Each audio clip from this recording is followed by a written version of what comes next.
咳嗽的原因是多种多样。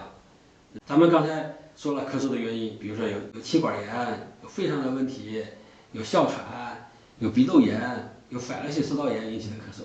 其他的一些咳嗽也会碰到，也碰到过这种病人，反复的咳嗽找不到原因。后来发现是耳朵的问题，耳朵有炎症，耳朵有慢性的炎症引起的这个咳嗽。那为什么会引起这个问题呢？还是这个原因。咳嗽是由于咳嗽感受器受到了刺激引起的咳嗽这个动作。如果这个刺激始终存在，那么当然反复的咳嗽了。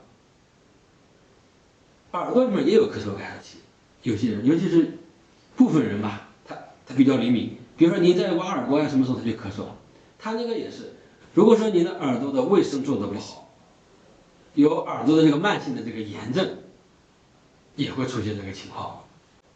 大家如果您到呼吸科来看咳嗽来了，结果说你去看看耳朵吧，这是医生的思路比较开阔，给你发现可能发现问题了，发现问题进行针对性处理，那么您的就会得到比较好的治疗效果了。